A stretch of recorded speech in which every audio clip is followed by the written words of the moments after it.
அன்பின் வணக்கம். தேன்கூடு வழங்கும் லியோ டால்ஸ்டாய் எழுதிய போரும் வாழ்வும் ஆடியோ புத்தகம். மொழிபெயர்ப்பு TS சொக்கலிங்கம். போரும் வாழ்வும் பகுதி 3, புத்தகம் 4. வாசிப்பவர் ரே விஜயலட்சுமி. அத்தியாயம் 6. டைக்கனின் வீரச் செயலை பற்றி. கோசாக் கேப்டனும் மறுநாளைய தாக்குதலை பற்றி சிறிது நேரம் பேசிக்கொண்டிருந்தார். பிரெஞ்சுக்காரர்கள் வெகு சமீபமாக இருந்ததை பார்த்ததும் அந்த தாக்குதலை செய்ய வேண்டுமென்று நிச்சயமாக தீர்மானம் செய்துவிட்டு தமது குதிரையை திருப்பி டெனிசோவ் திரும்பி போனார். இப்பொழுது எனது வாலிபரே, நாம் போய் உலர்ந்த உடைகளை கட்டிக்கொள்ளுவோம் என்று பெட்டியாவிடம் அவர் சொன்னார். காவல் வீட்டை நெருங்கியதும் டெனிசோவ் குதிரையை நிறுத்தி அந்த காட்டிற்கு உள்ளாக பார்த்தார். அந்த மரங்களுக்கு இடையே நீளமான கால்களுடனும் நீளமான கைகளுடனும் ஒரு குட்டையான சட்டை தரித்து மரப்பட்டை ஜோடுகளும் காசான் தொப்பியும் தரித்து ஒரு மனிதன் அவர்களை பார்த்து வந்து கொண்டிருந்தான். அவனுடைய தோளில் ஒரு துப்பாக்கி தொங்கிக் கொண்டிருந்தது. அவனுடைய இடுப்பு பெல்ட்டில் ஒரு கைகோடாரி செருகி வைக்கப்பட்டிருந்தது. அவன் டெனிசோவை பார்த்ததும் வேகமாக எதையோ புதரில் எறிந்தான். நனைந்து போயிருந்த அவனுடைய தொப்பியை கழற்றிவிட்டு அவனுடைய கமாண்டரிடம் நெருங்கி வந்தான். அவன்தான் டைக்கன். அவனுடைய சுருக்கம் விழுந்த தழும்புகள் கொண்ட முகமும் இடுங்கிய கண்களும் மகிழ்ச்சியான தோற்றத்தை காட்டிக் கொண்டிருந்தன. தனது தலையை உயரமாக நிமிர்த்தி ஒரு சிரிப்பை அடக்குவது போல டெனிசோவை பார்த்தான். நல்லது, நீ எங்கே மறைந்து போனாய் என்று டெனிசோ கேட்டார். நான் எங்கே மறைந்து போனேனா? பிரெஞ்சுக்காரர்களை பிடிப்பதற்காகத்தான் நான் போனேன் என்று வேகமாக, தைரியமாக, மெதுவாக, ஆனால் இனிமையாக டைக்கன் பதிலளித்தான். நீ எதற்காக அங்கே பகலில் போனாய்? நீ ஒரு கழுதை. நல்லது, நீ ஏன் ஒரு பிரெஞ்சுக்காரனையும் கொண்டு வரவில்லை? ஹோ, நாம் ஒருவனை பிடித்தது உண்மை என்றான் டைக்கன். அவன் எங்கே? அதிகாலையில் அவனை நான் முதல் காரியமாக நான் பிடித்தேன். நீரே பாரும் என்று டைக்கன் சொல்லி அவனுடைய கால்களை விரித்து காட்டினான். அவனை காட்டிற்குள் கொண்டு போனேன். அவன் உபயோகமில்லை என்று எனக்கு தோன்றியது. ஆகவே மற்றொருவனை பிடித்து வர வேண்டும் என்று நான் நினைத்தேன். நீ நீ நீ பார்த்தாயா? எப்பேற்பட்ட அயோக்கியன்! நான் நினைத்தபடியே தான் இருக்கிறது என்று கோசாக் கேப்டனிடம் டெனிசோ சொன்னார். நீ ஏன் அவனை கொண்டு வரவில்லை? அவனை கொண்டு வருவதால் என்ன பிரயோசனம் என்று டைக்கன் அவசரமாகவும் கோபமாகவும் இடைமறித்தான். அவன் உமக்கு பிடித்தமானவன் அல்ல. எப்பேற்பட்டவன் உமக்கு வேண்டுமென்பது எனக்கு தெரியாதா? நீ எப்பேற்பட்ட மிருகமாயிருக்கிறாய். நல்லது, நான் மற்றொருவனை பிடிப்பதற்காக சென்றேன் என்று டைக்கன் மேலும் தொடர்ந்தான். நான் இம்மாதிரியாக அந்த காட்டிற்குள் ஊர்ந்து சென்று படுத்திருந்தேன். அவன் திடீரென்று லாவகமாக குப்புறப்படுத்து தான் எம்மாதிரி செய்தான் என்பதை காட்டினான். ஒருவன் அங்கே வந்தான். உடனே இம்மாதிரியாக அவனை பிடித்தேன். அவன் உடனே குதித்தெழுந்தான். என்னுடைய கர்னலிடம் வா என்று அவனை அழைத்தேன். அவன் ஊளையிட ஆரம்பித்தான். திடீரென்று அங்கே 4 பேர் தோன்றினார்கள். அவர்கள் தங்களுடைய சிறிய உடைவாள்களோடு என் மீது பாய்ந்து வந்தார்கள். ஆகவே நான் எனது டைரியை எடுத்துக்கொண்டு அவர்களை பார்த்து, நீங்கள் என்ன செய்ய விரும்புகிறீர்கள் என்றும் கிறிஸ்து உங்களுடன் இருப்பாராக என்றும் சொன்னேன் என்று டைக்கன் கூச்சலிட்டு கோபமான சப்தத்தோடு தமது கைகளை ஆட்டி மார்பை விரித்து காட்டினான். ஆம், நீ எம்மாதிரியாக அந்த குட்டைகளில் ஓடினாய் என்பதை நாங்கள் குன்றின் உச்சியிலிருந்து பார்த்து கொண்டிருந்தோம் என்று அந்த கோசாக் கேப்டன் தம்முடைய பிரகாசமான கண்களை இடுக்கிக் கொண்டு சொன்னார். பெட்டியா சிரிக்க விரும்பினார். ஆனால் மற்றவர்கள் எல்லோரும் சிரிக்காமல் இருப்பதை கவனித்தார். அவர் வேகமாக தமது பார்வையை டைக்கனிடமிருந்து திருப்பி கோசாக் கேப்டனையும் டெனிசோவையும் நோக்கினார். இதற்கெல்லாம் என்ன அர்த்தம் என்பது அவருக்கு புரியவில்லை. நீ ஒரு முட்டாள் மாதிரி நடக்காதே என்று டெனிசோ கோபமாக இருமிக்கொண்டு கூறினான். நீ ஏன் அந்த முதலாவது பேர்வழியை கொண்டு வரவில்லை? டைக்கன் ஒரு கையால் தனது முதுகையும் மற்றொரு கையால் தனது தலையையும் சொரிந்தான். திடீரென்று அவனுடைய முகம் பூராவாக விரிந்து அசட்டுத்தனமாக பல்லை காட்டினான். அவனுடைய பல்வரிசையில் ஒன்று காணப்படவில்லை. அதனால்தான் அவனை ஷெர்பாட்டி, அதாவது ஒரு பல் இல்லாதவன் என்று அழைத்தார்கள். டெனிசோ புன்னகை கொண்டார். பெட்டியா பலமாக மகிழ்ச்சியோடு சிரித்தார். அந்த சிரிப்பில் டைக்கனும் சேர்ந்து கொண்டான். ஓ, அவன் ஒன்றுக்கும் உபயோகமில்லாத ஒரு சிப்பாய் என்றான் டைக்கன். அவனுடைய ஆடைகள் எல்லாம் மோசமானவை. அவனை எப்படி நான் இங்கே கொண்டு வருவேன் மேன்மை தங்கியவரே, அது உம்மை அவமரியாதை செய்வதாயிருக்கும். அவனே தான் ஒரு ஜெனரலின் மகன் என்றும் தான் வர முடியாதென்றும் சொன்னான். நீ ஒரு மிருகம் என்றார் டெனிசோவ். நான் அவனை கேள்வி கேட்க விரும்பினேன். நான் அவனை கேள்வி கேட்டேன் என்றான் டைக்கன். அவனுக்கு அதிகமாக எதுவும் தெரியாது என்று சொன்னான். அவன் மாதிரி ஏராளமான பேர்கள் இருப்பதாகவும் எல்லோரும் சிப்பாய்கள் என்ற பேரில் இருப்பதை தவிர வேறு ஒன்றும் தெரியாதவர்கள் என்றும் அவன் சொன்னான். அவர்களை பார்த்து பலமாய் கூச்சலிட்டால் போதும் என்றும் உடனே அவர்கள் எல்லாரையும் அம்மாதிரியாக கைப்பற்றி விடலாம் என்றும் அவன் சொன்னான் என்று டைக்கன் கூறி முடித்தான். மகிழ்ச்சியோடும் உறுதியோடும் டெனிசோவின் கண்களை பார்த்தான். உனக்கு 100 கசேடிகள் கொடுப்பேன், அதுதான் உன்னை முட்டாள்தனத்திலிருந்து காப்பாற்றும் என்று டெனிசோவ் கடுமையாக பேசினார். நீர் ஏன் கோபமாயிருக்கிறீர் என்று டைக்கன் ஆட்சேபனையோடு கேட்டான். நான் உமது பிரெஞ்சுக்காரர்களை பார்த்ததே இல்லை என்று நீர் நினைக்கிறீரா? இருட்டுகிற வரையில் பொறுத்திரும். எத்தனை பேர்களை வேண்டுமானாலும், யாரை வேண்டுமானாலும் உமக்கு கொண்டு வருகிறேன். 3 பேர் வேண்டுமானாலும் கொண்டு வருகிறேன். நல்லது, நாம் போகலாம் என்று டெனிசோ சொல்லி அந்த காவல் வீட்டிற்கு போகிற வழி பூராவாக கோபமாய் முகம் சுழித்து மௌனமாக சவாரி போனார். டைக்கன் பின்னால் போனான். கோசாக்குகள் அவனை கேலி செய்வதையும் அவனோடு சேர்ந்து சிரிப்பதையும் அவன் சில ஜோடுகளை புதர்களுக்குள் எரிந்ததை பற்றி கேட்டுக்கொண்டு வந்ததையும் பெட்டியா கவனித்தார். டைக்கனுடைய வார்த்தையை கேட்டு பெட்டியாவுக்கு ஏற்பட்ட சிரிப்பு அடங்கியதும் அவனுக்கு ஏற்பட்டிருந்த புன்னகை மாறியதும் இந்த டைக்கன் ஒருவனை கொன்றுவிட்டான் என்பதை பெட்டியா உணர்ந்தார். அவருடைய மனம் குழப்பமடைந்தது. அவர் அங்கே கைதியாயிருந்த டமார பையனை திரும்பி பார்த்ததும் அவருடைய உள்ளத்தில் ஏதோ ஒரு வலி ஏற்பட்டது. ஆனால் இந்த மனக்குழப்பம் ஒரு வினாடிதான் நீடித்திருந்தது. அவர் தம்முடைய தலையை நிமிர்த்தி வைத்து கொண்டு தாம் தைரியமாக இருக்க வேண்டிய அவசியத்தை உணர்ந்தார். அந்த கோசாக் கேப்டனை மறுநாள் அன்று நடக்கப் போகும் நடவடிக்கைகளை பற்றி கேட்க வேண்டியது அவசியம் என்றும் தாம் சேர்ந்திருக்கும் கோஷ்டியின் தகுதிக்கு தக்கபடி தாம் இருக்க வேண்டியது அவசியம் என்றும் உணர்ந்தார். விசாரித்து வருவதற்காக டெனிசோவ் அனுப்பிய அந்த அதிகாரி வழியிலேயே டெனிசோவை சந்தித்தார். டோலகாவ் சீக்கிரமாக திரும்பி வருவார் என்றும் அவர் சௌக்கியமாய் இருக்கிறார் என்றும் அந்த அதிகாரி சொன்னார். டெனிசோ உடனே மகிழ்ச்சி கொண்டார். பெட்டியாவை தம்மிடம் அழைத்து, நல்லது, உன்னை பற்றி எனக்கு சொல்லு என்று கூறினார். அத்தியாயம் 6 நிறைவுற்றது. அத்தியாயம் 7. பெட்டியாவும் டமார பையனும். தம்முடைய வீட்டுக்காரர்கள் மாஸ்கோவிலிருந்து புறப்பட்ட பின்பு பெட்டியா மீண்டும் தம்முடைய பட்டாளத்தில் சேர்ந்து கொண்டார். ஒரு பெரிய குரில்லா படை பிரிவை சேனாதிபத்தியம் பண்ணி வந்த ஜெனரலிடம் உதவியாளராக அமர்ந்தார். அவர் அந்த வேலையில் சேர்ந்தது முதல், முக்கியமாக வியாஜ்மா போரில் அவர் கலந்து கொண்டது முதல் தாம் வளர்ந்து விட்டதை அறிந்து அவர் எப்போதும் உற்சாகமாய் இருந்தார். உண்மையில் வீரத்தனமாக செய்யக்கூடிய எதையும் நழுவ விட்டுவிடக்கூடாது என்று நிரந்தரமாக உற்சாகமும் அவசரமும் கொண்டிருந்தார். இராணுவத்தில் அவர் பெற்ற அனுபவத்தையும் அவர் கண்டவைகளையும் பார்த்த பின்பு அவருடைய மகிழ்ச்சி மிக அதிகமாக உயர்ந்தது. ஆனால் அதே சமயத்தில் உண்மையான வீரச் செயல்கள் அவர் எந்த இடத்தில் இல்லையோ அதே இடத்தில்தான் நடப்பதாக அவருக்கு எப்போதும் தோன்றி வந்தது.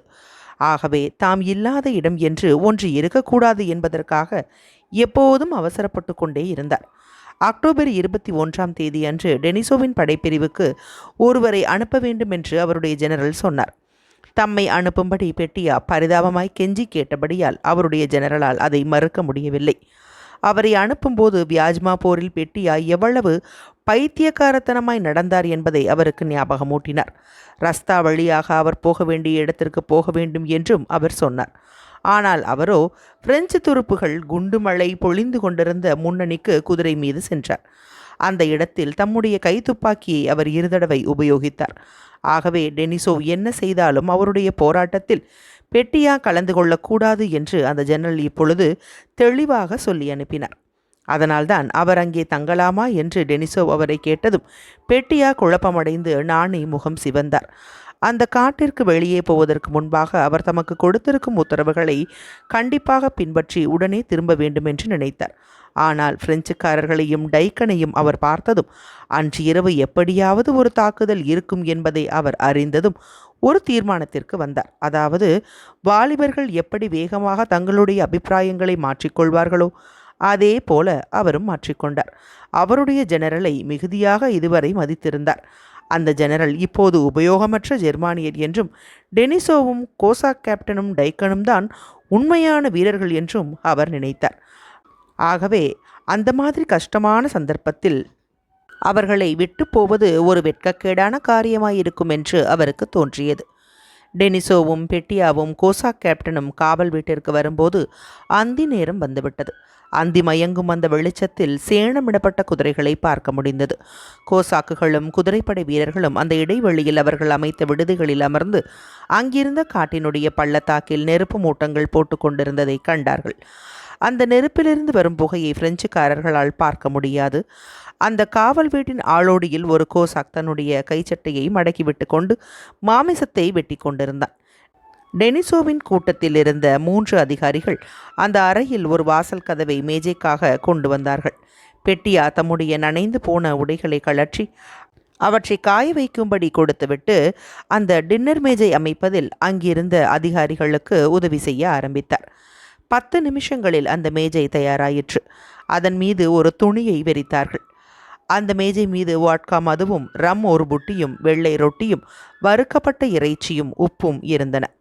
அந்த மேஜைக்கு முன்னால் அதிகாரிகளோடு அமர்ந்து தமது கைகளால் அந்த கொழுத்த உப்பு மாமிசத்தை பீய்த்தார். அதிலிருந்து கொழுப்பு கீழே வழிந்தது. எல்லோர் மீதும் அன்பு கொள்ளும் பரவசமான குழந்தைத்தன்மையில் பெட்டியா இருந்தார். ஆகவே மற்றவர்களும் அதே மாதிரி அன்பு கொண்டிருக்கிறார்கள் என்று அவர் நம்பினார். அப்படியானால் நீர் என்ன நினைக்கிறீர் வசைலி டிமிட்ரிச் என்று அவர் டெனிசோவை பார்த்து கேட்டார்.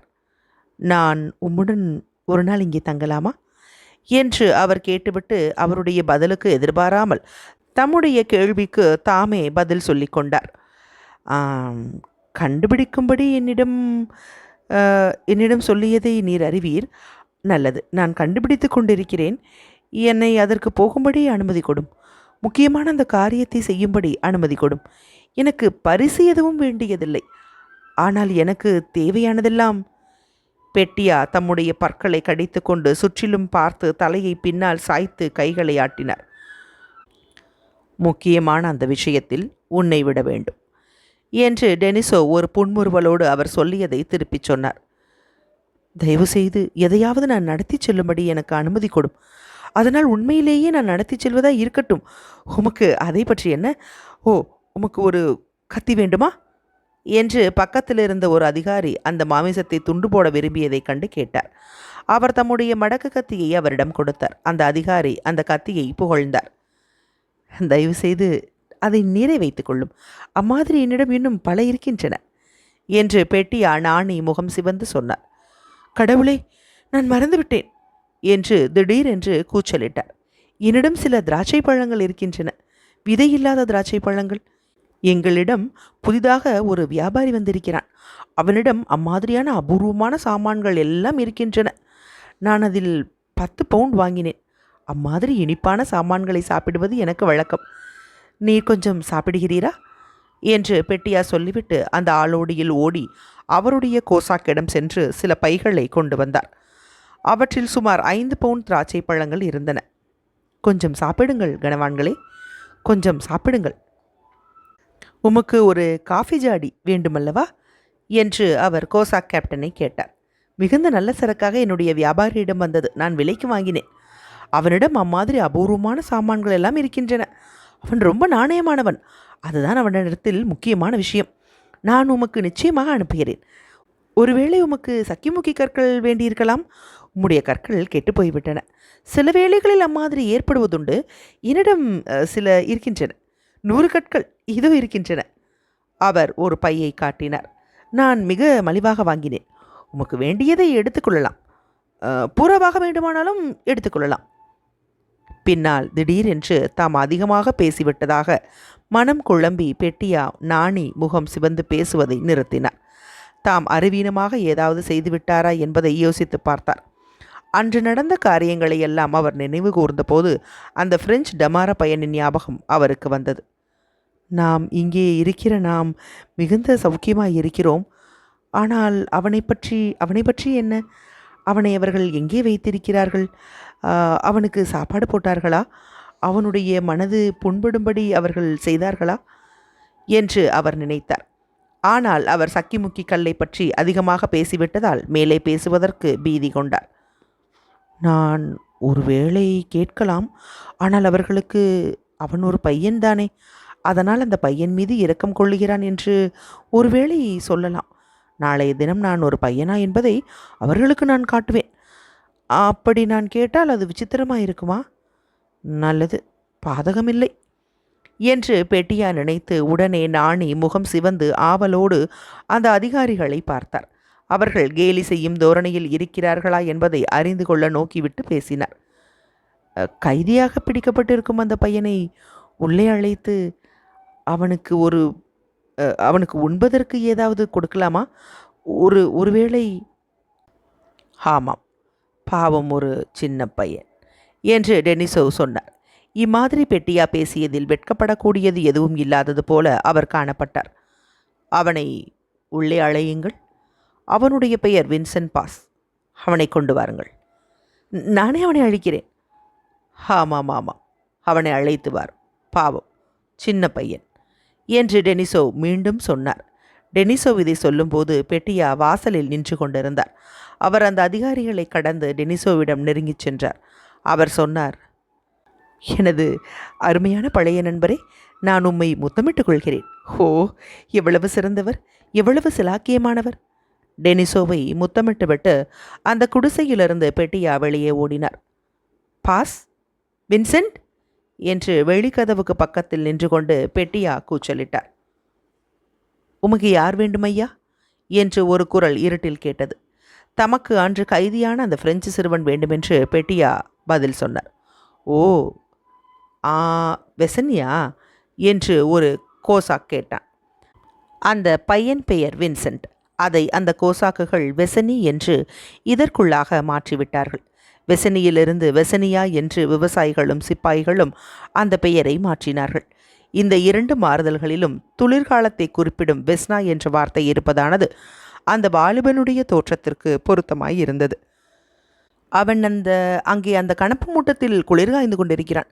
ஓ வெசனியா, வெசனியா, வெசனி என்று கூப்பிடுகிற குரல்களும் சிரிப்பு சப்தங்களும் இருட்டில் கேட்டன. அவன் ஒரு புத்திசாலியான பையன் என்று பெட்டியாவுக்கு அருகில் நின்று கொண்டிருந்த ஒரு குதிரை வீரன் சொன்னான். சிறிது நேரத்திற்கு முன்னால் தான் அவனுக்கு உண்பதற்கு நாங்கள் சிறிது கொடுத்தோம். அவன் அக்கூர பசியோடு இருக்கிறான். அந்த சேற்றில் ஓடி வருகிற காலடி சப்தம் இருட்டில் கேட்டது. அந்த டமார பையன் வாசலுக்கு பக்கத்தில் வந்தான். ஹா, நீதானா? உனக்கு உண்பதற்கு ஏதாவது வேண்டுமா? நீ ஒன்றும் பயப்பட வேண்டாம்.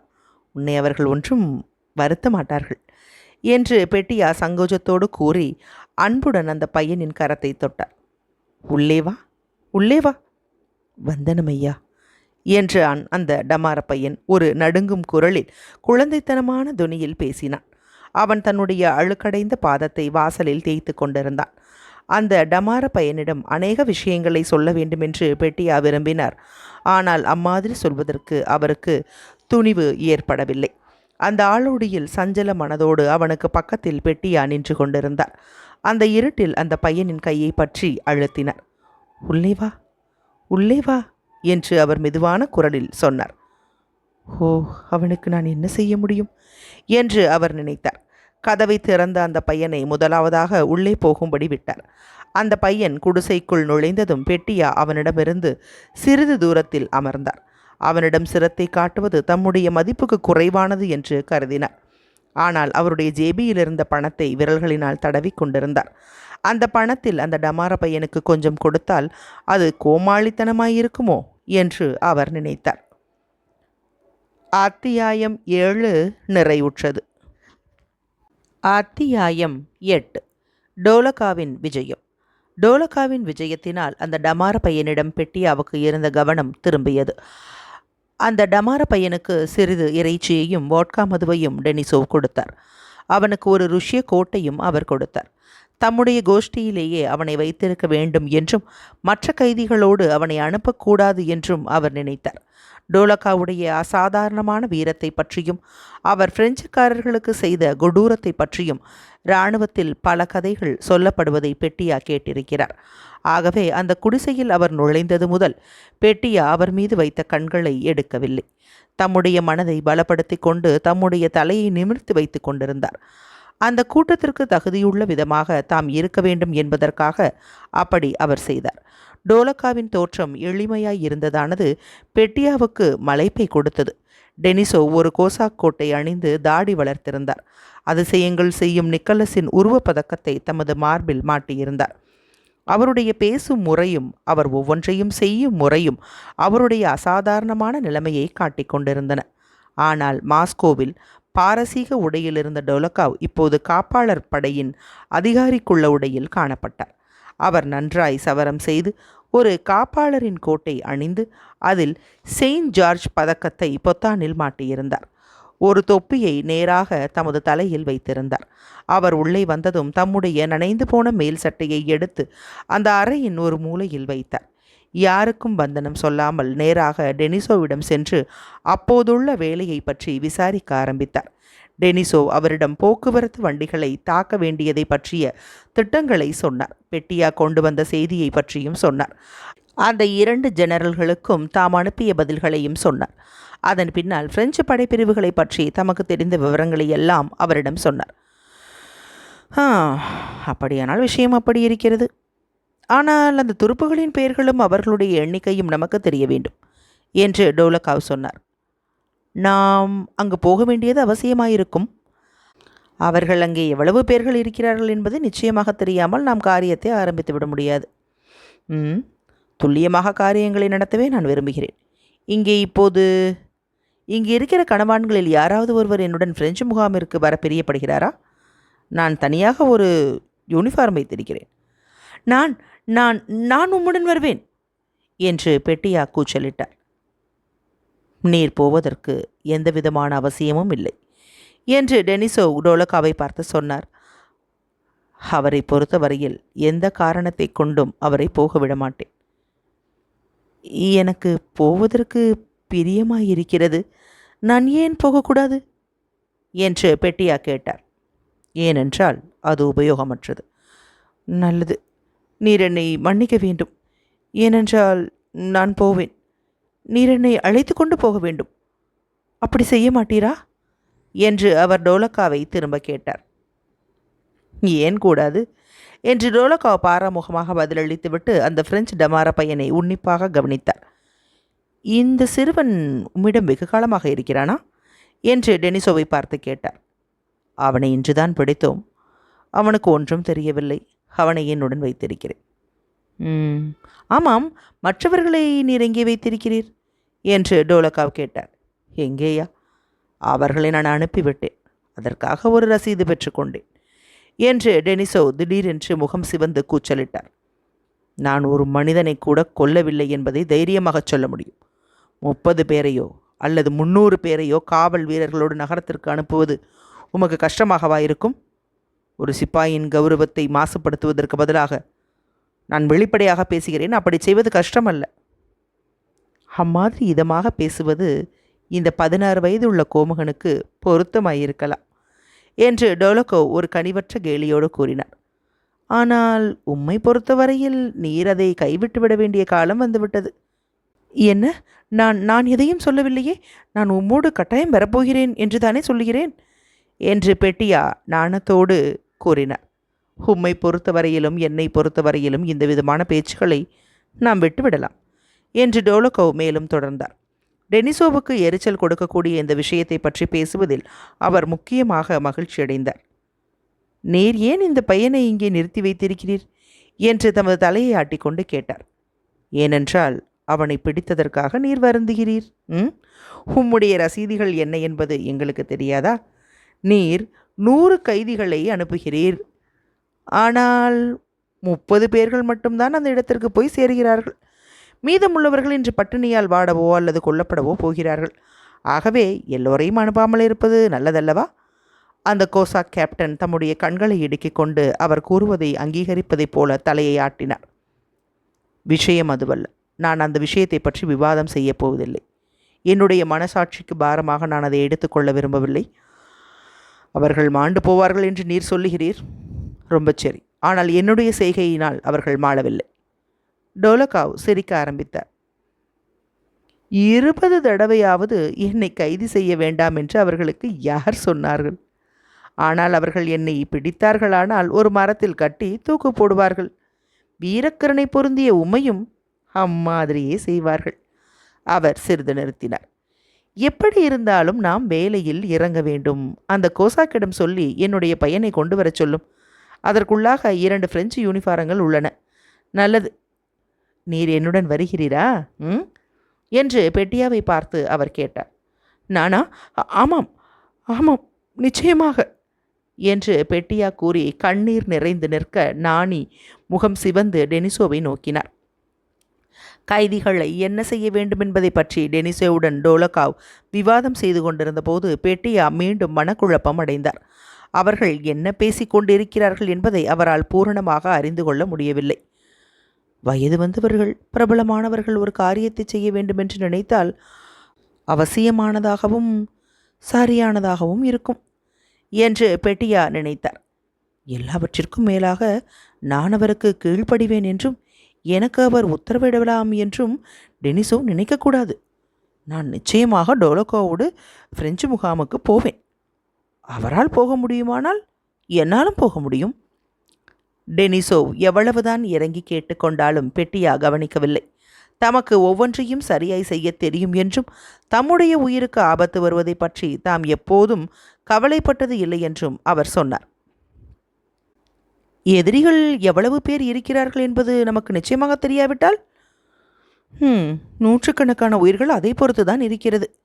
நாமோ 20 தான் இருக்கிறோம். தவிரவும் நான் போக வேண்டுமென்று மிகவும் விரும்புகிறேன். நிச்சயமாக நான் போவேன்.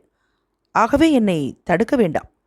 என்னை தடுத்தால் காரியங்கள் இன்னும் மோசமாகும் என்று அவர் சொன்னார். அத்தியாயம் 8 நிறைவுற்றது. அத்தியாயம் 9. பெட்டியாவும் டோலகாவும். பிரெஞ்சு வெள்ளிச்சட்டைகளையும் குல்லாய்களையும் தரித்த பின்பு பெட்டியாவும் டோலகாவும் அந்த காட்டில் இருந்த வெட்ட வெளிக்கு போனார்கள்.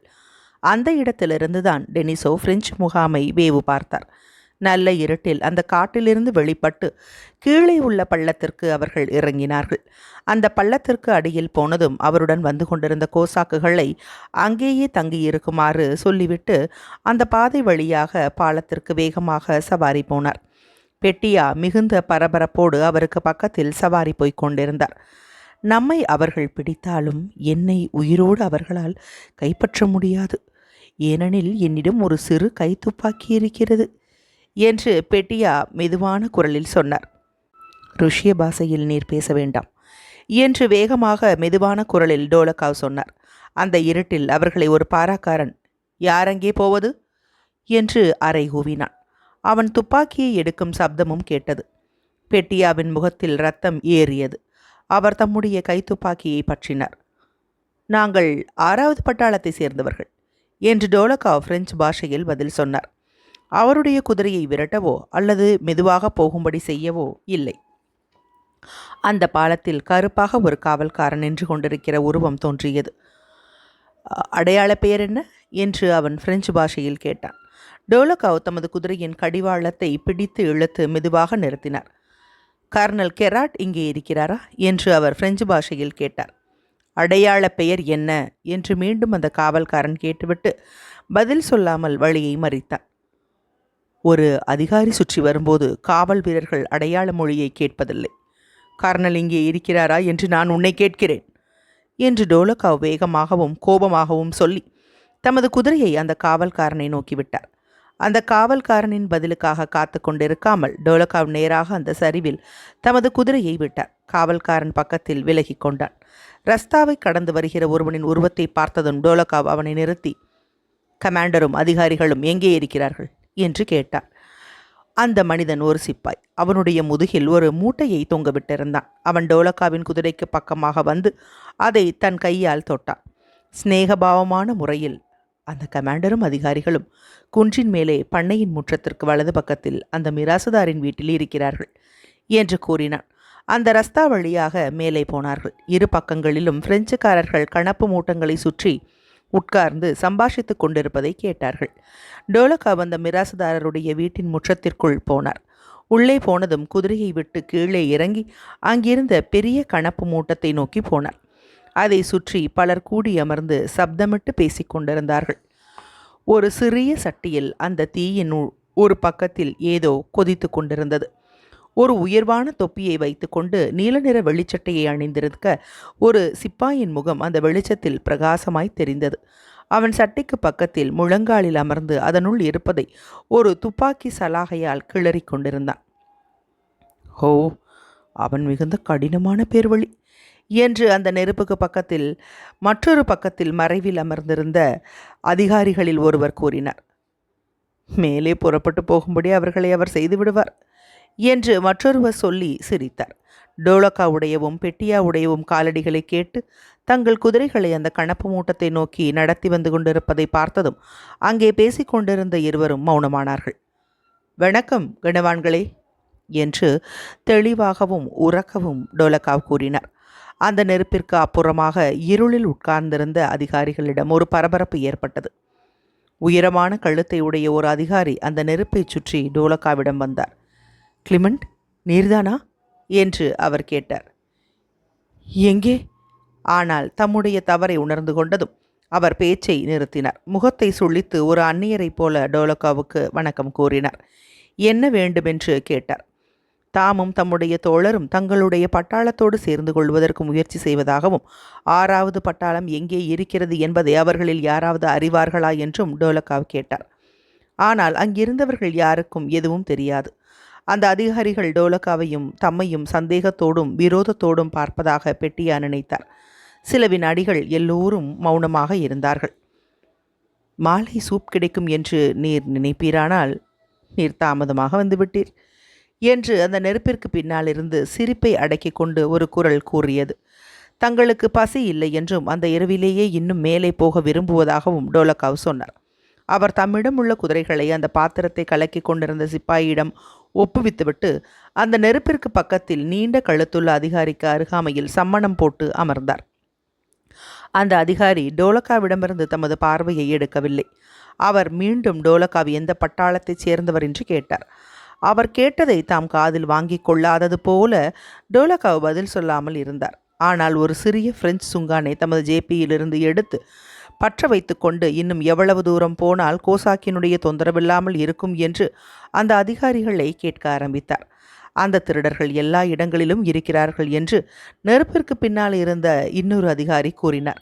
பட்டாளத்தின் வரிசையிலிருந்து பிரிந்து போன தம்மையும் தமது தோழரையும் போன்றவர்களுக்குத்தான் கோசாக்குகளிடமிருந்து ஆபத்து ஏற்படும் என்று டோலக்காவ் கூறினார். ஆனால் பெரிய படைப்பிரிவுகளை அவர்கள் தாக்க துணிய மாட்டார்கள் என்று நினைக்கிறேன் என்று அவர் கேள்விக்குறியோடு பேசினார். ஒருவரும் பதில் சொல்லவில்லை. "நல்லது, இப்போது அவர் வந்து விடுவார்" என்று அந்த நெருப்புக்கு பக்கத்தில் நின்று கொண்டிருந்த பெட்டியா இவர்களுடைய பேச்சை கவனித்து கொண்டிருந்த போது நினைத்தார். ஆனால் டோலக்காவ் தாம் விட்டுவிட்ட சம்பாஷணையை மீண்டும் தொடர்ந்தார். அந்த பட்டாளத்தில் எத்தனை பேர்கள் இருக்கிறார்கள் என்றும் எத்தனை பட்டாளங்கள் இருக்கிறார்கள் என்றும் எத்தனை கைதிகள் இருக்கிறார்கள் என்றும் நேரடியாக கேட்க ஆரம்பித்தார். அந்த படைப்பிரிவோடு இருக்கிற ருஷ்ய கைதிகளை பற்றி கேட்டபோது டோலக்காவ் சொன்னார், "இந்த பிரேதங்களை இழுத்து கொண்டு போவது என்பது ஒரு அருவருப்பான வேலை. இந்த குப்பைகளை சுட்டு தள்ளுவது நன்றாயிருக்கும்" என்று சொல்லிவிட்டு பலமாக சிரித்தார். பெட்டியாவுக்கு இது ஆச்சரியமாக இருந்தது. உடனே தங்களுடைய வேஷங்களை பிரெஞ்சுக்காரர்கள் கண்டுபிடித்து விடுவார்கள் என்று பெட்டியா நினைத்தார்.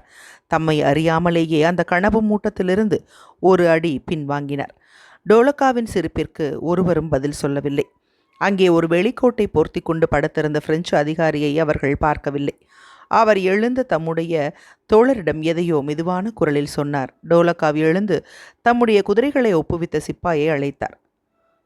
"அவர்கள் தமது குதிரைகளை கொண்டு வருவார்களா மாட்டார்களா என்று பெட்டியா நினைத்தார். திடீரென்று ஏற்பட்ட உள்ளுணர்ச்சியோடு டோலக்காவிடம் நெருங்கினார். குதிரைகள் கொண்டு வரப்பட்டன. "வணக்கம் கணவான்களே" என்று டோலக்காவ் சொன்னார். நள்ளிரவு என்று சொல்ல பெட்டியா விரும்பினார். ஆனால் ஒரு வார்த்தை கூட பேச முடியவில்லை. அந்த அதிகாரிகள் எல்லோரும் ஒன்றாய் கூடி மெதுவான குரலில் பேசிக் கொண்டிருந்தார்கள். டோலக்காவுடைய குதிரை நேராக நிற்காமல் இருந்தபடியால் டோலக்காவ் அதன் மீது ஏறுவதற்கு சிறிது நேரமாயிற்று. பின்னால் அந்த முற்றத்திலிருந்து கால்நடை வேகத்தில் வெளியே போனார். பெட்டியா அவருக்கு பக்கத்தில் சவாரி போனார். தங்களுக்கு பின்னால் பிரெஞ்சுக்காரர்கள் யாராவது ஓடி வருகிறார்களா என்பதை பார்ப்பதற்காக சுற்றிலும் நோக்க பெட்டியா விரும்பினார். ஆனால் அதற்கு அவர் தைரியம் கொள்ளவில்லை. வெளியே ரஸ்தாவுக்கு வந்ததும் அந்த வெட்ட வெளியிலே குறுக்காக டோலக்காவ் மீண்டும் சவாரி செய்யவில்லை. கிராமம் வழியாகவே போனார். ஒரு இடத்தில் அவர் குதிரையை நிறுத்தி கவனித்து கேட்டார். உமக்கு கேட்கிறதா என்று கேட்டார்.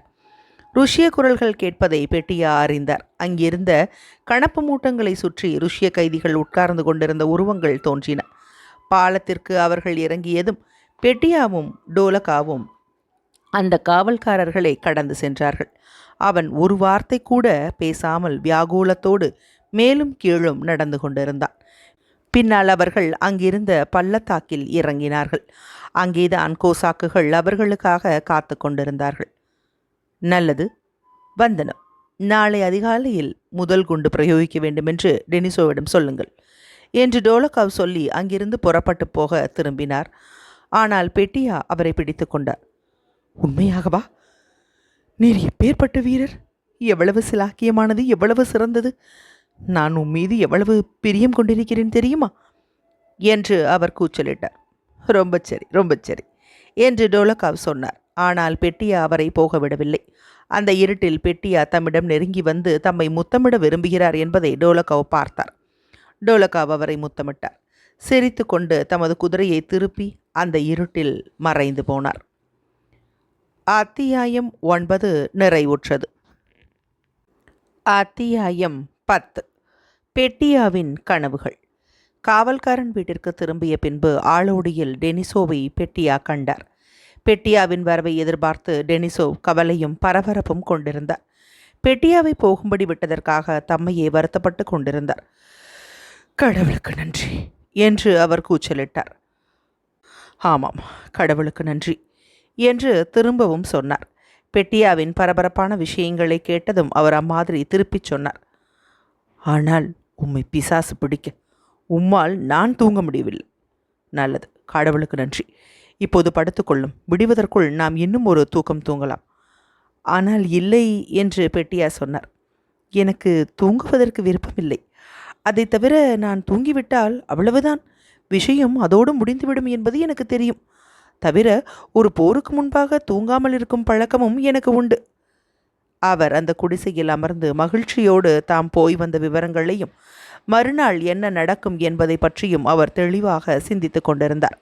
டெனிசோ தூங்கிவிட்டதை பார்த்ததும் அவர் எழுந்து வெளியே போனார். வெளியே மிகுந்த இருட்டாக இருந்தது. மழை நின்றுவிட்டது. என்றாலும் மழை துளிகள் மரங்களிலிருந்து விழுந்து கொண்டிருந்தன. அந்த காவல்காரன் வீட்டிற்கு பக்கத்தில் கோசாக்குகளின் குடிசைகளும் அங்கே கட்டப்பட்டிருந்த குதிரைகளின் உருவங்களும் கருப்பாக தோன்றின. அந்த வீட்டிற்கு பின்னால் நின்று கொண்டிருந்த 2 வண்டிகளின் கருப்பு உருவங்களும் காணப்பட்டன. அவைகளுக்கு பின்னால் கட்டப்பட்டிருந்த குதிரைகளும் தெரிந்தன. அந்த பள்ளத்தாக்கில் தெரிந்த கணப்பு மூட்டத்தின் நெருப்பு சிவப்பாக பிரகாசித்தது. கோசாக்குகளும் குதிரை வீரர்களும் எல்லோரும் தூங்கிவிடவில்லை. இங்கும் அங்கும் குதிரைகள் தீனிகளை சவைத்து கொண்டு இருக்கும் சப்தங்கள் கேட்டுக்கொண்டிருந்தன. மெதுவான குரலில் மனிதர்கள் பேசுவதும் கேட்டுக்கொண்டிருந்தன. பெட்டியா வெளியே வந்து அந்த இருளை உற்று பார்த்துவிட்டு அங்கிருந்த வண்டிகளை நோக்கி போனார். அந்த வண்டிகளுக்கு அடியில் யாரோ ஒருவர் குரட்டை விட்டு கொண்டிருந்தார். அவைகளை சுற்றி சேனமிடப்பட்ட குதிரைகள் நின்று கொண்டு ஓட்ஸ் தானியங்களை சவைத்து கொண்டிருந்தன. அந்த இருளில் பெட்டியா தம்முடைய குதிரையை அடையாளம் கண்டு கொண்டார். அதை காராபாக் என்று, அதாவது தெற்கு காக்கசஸ் பிரதேசத்திலுள்ள ஒரு ஜில்லா அழைத்து கொண்டாலும் அந்த குதிரை உக்ரைனியன் ஜாதியை சேர்ந்தது. அதனிடம் போனார். நல்லது காராபாக், நாளை நாம் சிறிது சேவை செய்வோம் என்று சொல்லி அதனுடைய முகத்தை பற்றி முத்தமிட்டார். நீர் ஏன் தூங்கவில்லை ஐயா என்று அந்த வண்டிக்கு அடியில் உட்கார்ந்து கொண்டிருந்த ஒரு கோசாக் கேட்டார். இல்லை. ஹா, லிக்காச்சியோ, உன்னுடைய பெயர் அதுதானே? நான் இப்போதுதான் திரும்ப வந்தேன் என்பது உனக்கு தெரியுமா? பிரெஞ்சுக்காரர்கள் முகாமிற்குள் நாங்கள் போயிருந்தோம். அவர் சவாரி போய் வந்த விஷயத்தையும் அவருடைய நோக்கத்தையும் ஏனோதானோ என்று இருப்பதை விட அவர் தம்முடைய உயிரை கொடுப்பது நல்லது என்று நினைப்பதற்கான காரணத்தையும் அந்த கோசாக்குக்கு விரிவாகச் சொன்னார். நல்லது, நீர் கொஞ்சம் தூங்க வேண்டும் என்று அந்த கோசாக் சொன்னான். இல்லை, எனக்கு இது பழக்கம்தான் என்றார் பெட்டியா. உன்னுடைய கைத்துப்பாக்கியில் உள்ள சிக்கிமுக்கி கெட்டுப்போகவில்லையா? என்னிடம் சில இருக்கின்றன. உனக்கு ஏதாவது வேண்டுமா? உனக்கு வேண்டுமானால் கொஞ்சம் தருகிறேன். அந்த கோசாக் பெட்டியாவை நன்றாக பார்ப்பதற்காக அந்த வண்டிக்கு அடியில் சிறிது குனிந்து தலையை நீட்டினான். நான் ஒவ்வொரு விஷயத்தையும் துல்லியமாக செய்வதற்கு பழகி போனேன். சில பேர் வழிகள் எப்படியாவது செய்வோம் என்று தங்களை தயார் செய்து கொள்ளாமல் இருக்கிறார்கள். பின்னால் அதற்காக வருந்துகிறார்கள். அம்மாதிரி செய்வதை நான் விரும்பவில்லை. ஆமாம், அப்படித்தான் என்று கோசாக் சொன்னான். ஆ ஆ ஓ ஆமாம், மற்றொரு விஷயம். தயவுசெய்து என்னுடைய அருமையான பேர் வழியே என்னுடைய உடைவாளை கொஞ்சம் தீட்டி கொடுக்க மாட்டாயா? அது மழுங்கி, அந்த உடைவாள் எப்போதும் தீட்டப்பட்டதே கிடையாது. ஆனால் பொய் சொல்வதற்கு பெட்டியா அஞ்சினார். நீ செய்வாயா? நிச்சயமாக நான் செய்கிறேன். லிகாச்சியோவ் எழுந்து தன்னுடைய மூட்டைக்குள் தேடி பார்த்தான். உடனே ஒரு கல்லில் இரும்பை தீட்டுவது போன்ற சப்தத்தை பெட்டியா கேட்டார். அவர் அந்த வண்டியில் ஏறி அதன் ஓரத்தில் உட்கார்ந்திருந்தார். அந்த கோசாக் அவருடைய வாளை வண்டிக்கு அடியிலிருந்து தீட்டிக் கொண்டிருந்தான். இதோ பார், நமது வாலிபர்கள் எல்லோரும் தூங்குகிறார்களா என்று பெட்டியா கேட்டார். சிலர் தூங்குகிறார்கள், சிலர் நம்மை போல தூங்காமல் இருக்கிறார்கள். நல்லது. அந்த பையன் எங்கே? ஓ, வெசன்னியாவா? அவன் அந்த ஆளோடியில் படுத்திருக்கிறான். அவனுக்கு ஏற்பட்ட பயத்திற்கு அப்புறம் நன்றாக தூங்கிக் கொண்டிருக்கிறான். அவன் இப்போது சந்தோஷமாய்தான் இருக்கிறான். பெட்டியா வெகு நேரம் மௌனமாக இருந்த பின்பு அங்கு கேட்கும் சப்தங்களை கவனமாய் உற்று கேட்டார். அங்கே அந்த இருளில் காலடி ஓசைகள் கேட்டன. ஒரு கருப்பு உருவம் தோன்றியது. நீர் எதை தீட்டு கொண்டிருக்கிறீர் என்று அந்த வண்டிக்கு பக்கத்தில் வந்து ஒருவன் கேட்டான். ஏன், இந்த கணவனுடைய உடைவாள். அது ரொம்ப சரி என்று ஒரு குதிரை வீரனைப் போல பெட்டியாவுக்கு தோன்றியவன் சொன்னான். அந்த கோப்பை இங்கே இருக்கிறதா? அதோ அந்த சக்கரத்திற்கு அருகில் இருக்கிறது. அந்த குதிரை வீரன் கோப்பையை எடுத்து கொண்டான். சீக்கிரமாக விடிந்துவிடும் என்று அவன் கொட்டாவி விட்டு சொல்லிக்கொண்டு அங்கிருந்து போனான். ஒரு காட்டில் டெனிசோவின் கொரில்லா கோஷ்டியோடு ரஸ்தாவிலிருந்து ஒரு வெஸ்ட் தூரத்தில் தான் இருப்பதாக பெட்டியா அறிந்திருப்பார். பிரெஞ்சுக்காரர்களிடமிருந்து பிடுங்கிய ஒரு வண்டி மீது அவர் உட்கார்ந்து கொண்டிருந்தார். அந்த வண்டிக்கு பக்கத்தில் குதிரைகள் கட்டப்பட்டிருந்தன. அந்த வண்டிக்கு கீழேதான் லிகாச்சியோ உட்கார்ந்து அவருடைய வாளை தீட்டிக் கொண்டிருந்தான். வலது பக்கத்தில் கருப்பாக தோன்றிய வீடுதான் காவல்காரனின் வீடு. இடது பக்கத்தில் சிவப்பாக தோன்றிய தோற்றம்தான் கணப்பு மூட்டங்கள் அணைந்து கொண்டிருந்த போது தெரிந்த காட்சியாகும். அங்கே கோப்பையை எடுக்க வந்த குதிரை வீரனுக்கு தாகமாய் இருந்தது. ஆனால் பெட்டியாவுக்கு இவையெல்லாம் ஒன்றும் தெரியவில்லை, அல்லது இவற்றை அறிந்து கொள்ள விருப்பமும் இல்லை. அவர் ஏதோ ஒரு மனோராஜ்ய உலகில் இருந்து கொண்டிருந்தார். அந்த மனோராஜ்ய உலகத்தில் எதுவும் உண்மையானதாக காணப்படவில்லை. கருப்பாக தோன்றிய அந்த காட்சி ஒருவேளை காவல்காரனின் வீடாயிருக்கலாம், அல்லது பூமியின் ஆழத்திற்கு போகக்கூடிய ஒரு குகையாகவும் இருக்கலாம். சிவப்பாக தோன்றிய தோற்றமானது நெருப்பாயிருக்கலாம், அல்லது ஒரு பிரம்மாண்டமான ஒரு பூதத்தின் கண்ணாகவும் இருக்கலாம். அவர் அந்த வண்டியின் மீது உண்மையிலேயே ஒருவேளை உட்கார்ந்து கொண்டிருக்கலாம். ஆனால் அவர் அம்மாதிரி வண்டியின் மீது அமராமல் ஒரு உயர்ந்த பயங்கரமான கோபுரத்தின் மீது அமர்ந்திருந்தாலும் இருக்கலாம். அவர் கீழே விழுந்தால் அந்த கோபுரத்தின் உச்சியிலிருந்து தரைக்கு வந்து சேர்வதற்கு ஒரு முழு நாள் ஆனாலும் ஆகலாம், அல்லது ஒரு மாதம் ஆனாலும் ஆகலாம், அல்லது தரைக்கு சேராமலேயே விழுந்து கொண்டே இருந்தாலும் இருக்கலாம். ஒருவேளை வண்டிக்கடியில் உட்கார்ந்திருந்த அந்த கோசாக் லிகாச்சியோவாய் இருந்தாலும் இருக்கலாம். ஆனால் அவன் அன்பும் தைரியமும் மிகுந்த ஆச்சரியமும் சிலாக்கியமானவாகவும் உள்ள மனிதனாயிருந்தாலும் இருக்கலாம். அவனை பற்றி யாருக்கும் எதுவும் தெரியாது. தண்ணீர் வேண்டுமென்று வந்து திரும்பி பள்ளத்தாக்கிற்கு போன அந்த குதிரை வீரன் உண்மையானவனாக இருந்தாலும் இருக்கலாம். ஆனால் ஒருவேளை அவன் அப்படியே மறைந்து போனாலும் போயிருக்கலாம், அல்லது பூரணமாக மறைந்து சூனியத்தில் கலந்து போனாலும் போயிருக்கலாம். பெட்டியாவினால் இப்போது பார்க்கும் எதை கண்டும் ஆச்சரியப்பட முடியவில்லை.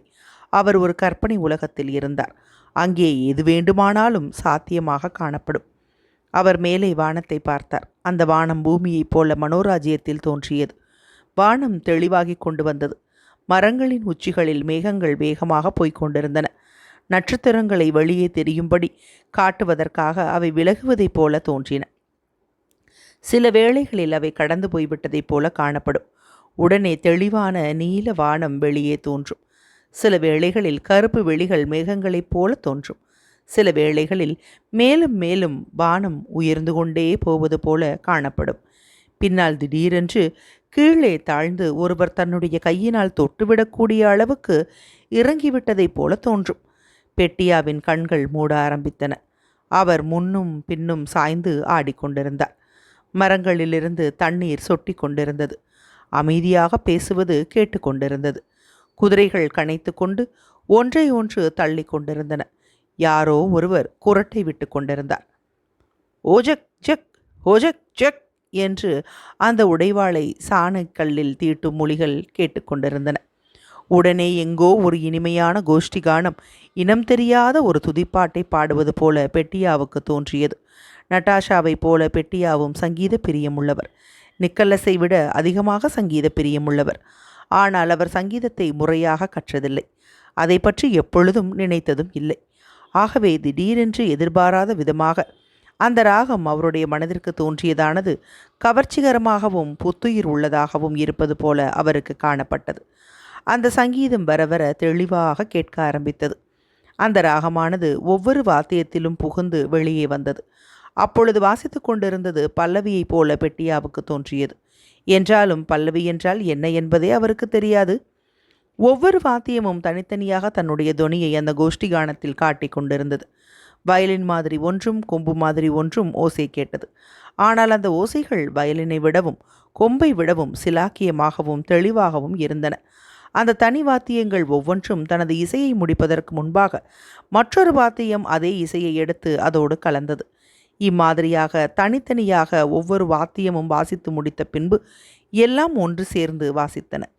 மீண்டும் அவை பிரிந்தும் ஒன்று சேர்ந்தும் இப்படியாக வாசித்து கொண்டிருந்தன. சில சமயம் மாதா கோயில் கீதத்தையும் சில சமயம் மகிழ்ச்சியை கொடுக்கும் கீதங்களையும் வாசித்து கொண்டிருந்தன. ஓ, ஏன் இது ஒரு கனவு என்று பெட்டியா சொல்லிக்கொண்டு முன்னால் சாய்ந்தார். என்னுடைய காதுகளில் அது ஒலிக்கிறது. ஒருவேளை அது என்னுடைய சொந்த சங்கீதமாயிருந்தாலும் இருக்கலாம். நல்லது, என்னுடைய சங்கீதமே. மேலும் வாசித்து கொண்டே இரு. இப்பொழுது அவர் தமது கண்களை மூடிக்கொண்டார். எல்லா பக்கங்களிலிருந்தும் தூரத்திலிருந்து வரும் சப்தங்களைப் போன்று ஒலிகள் வந்து கொண்டிருந்தன. சில சமயம் அவை ஒன்று சேர்ந்தும் சில சமயங்களில் பிரிந்தும் மீண்டும் எல்லாம் ஒன்று சேர்ந்தும் ஒரு இனிய தேவ கீதமாக ஒலித்து கொண்டிருந்தன. ஓ, இது மகிழ்ச்சிகரமாய் இருக்கிறது. நான் விரும்பும் அளவில் நான் விரும்பும்படி இருக்கிறது என்று பெட்டியா தமக்கு தாமே சொல்லிக்கொண்டார். அவர் அந்த பிரம்மாண்டமான ஜந்திர சம்மேளனத்தை நடத்த ஆரம்பித்தார். இப்பொழுது மெதுவாக மெதுவாக மறைந்து போ என்று அவர் சொன்னார். அந்த ஒலிகள் அவர் சொல்லியபடி கேட்டன. இப்பொழுது புறாவாக, மிகவும் களிப்பாக, இன்னும் அதிகமாக, இன்னும் அதிக மகிழ்ச்சியோடு. எங்கிருந்தோ இனம் தெரியாத ஆழத்திலிருந்து மகிழ்ச்சி ஒலிகள் வர வர அதிகமாக கிளம்பி வந்தன. இப்போது எல்லா ஒலிகளும் ஒன்று சேருமாக என்று பெட்டியா உத்தரவிட்டார். முதல் தடவையாக தூரத்தில் ஆண்களின் குரல்களையும் அதன் பின்னால் பெண்களின் குரல்களையும் அவர் கேட்டார். அந்த குரல்கள் இன்னிசையாக மகிழ்ச்சியோடு வளர்த்து வந்தன. அந்த இணையற்ற அழகை மகிழ்ச்சியோடும் வியப்போடும் பெட்டியா கவனித்து கேட்டார். மகிழ்ச்சியான அந்த முன்னேற்றத்தில் ஒரு பாட்டு கலந்து நின்றது. மரங்களிலிருந்து விழும் தண்ணீர் துளிகளின் ஒலியும் உடைவாளை தீட்டும் ஓஜக் ஜெக் என்ற ஒலியும் கலந்து நின்றன. மீண்டும் குதிரைகள் ஒன்றையொன்று தள்ளி கொண்டும் கனைத்து கொண்டும் நின்றன. ஆனால் அந்த சப்தம் இந்த கோஷ்டிகானத்தை கலைக்காமல் அதோடு ஒன்றி நின்றன. எவ்வளவு நேரம் இம்மாதிரி இருந்தது என்பது பெட்டியாவுக்கு தெரியாது. ஆனால் அது முழுவதையும் அவர் அனுபவித்தார். அவர் அனுபவித்ததைக் கண்டு அவரை ஆச்சரியங்கொண்டார். ஆனால் அந்த மகிழ்ச்சியில் கலந்து கொள்ள வேறு யாரும் இல்லையே என்று வருந்தினார். இச்சமயம் லிகாச்சியோவின் அன்பான குரலை கேட்டு அவர் விழித்தார். மேன்மை தங்கியவரே, இதோ தயாராகிவிட்டது. இதை கொண்டு ஒரு பிரெஞ்சுக்காரனை பிளந்து விடலாம் என்று அவர் சொன்னார். பெட்டியா விழித்தெழுந்தார். இப்பொழுது வெளிச்சம் வந்துவிட்டது. உண்மையிலேயே வெளிச்சம் வந்துவிட்டது என்று அவர் கூவினார். முன்பெல்லாம் கண்ணுக்கு தெரியாமல் இருந்த குதிரைகள் எல்லாம் இப்பொழுது நன்றாய் தெரிந்தன. மரக்கிளைகளின் வழியாக வெளிச்சம் வந்து கொண்டிருந்தது. பெட்டியா தம்மை உலுப்பிக் கொண்டு குதித்தெழுந்தார். தமது ஜேபியிலிருந்து ஒரு ரூபிளை எடுத்து அந்த லிக்காச்சியோவிடம் கொடுத்தார். பின்னால் தமது உடைவாளை சுழற்றி வீசி சோதனை செய்து அதை உறையில் போட்டார். கோசாக்குகள் தங்கள் குதிரைகளை அவிழ்த்து அவைகளின் சேணங்களை இறுக்கி கட்டி கொண்டிருந்தார்கள். இதோ கமாண்டர் வந்துவிட்டார் என்று லிக்காச்சியோ சொன்னான். காவல்காரனின் குடிசையிலிருந்து டெனிசோ வெளியே வந்து பெட்டியாவை அழைத்தார். எல்லாரும் தயாராகும்படி உத்தரவு கொடுத்தார். அத்தியாயம் 10 நிறைவுற்றது.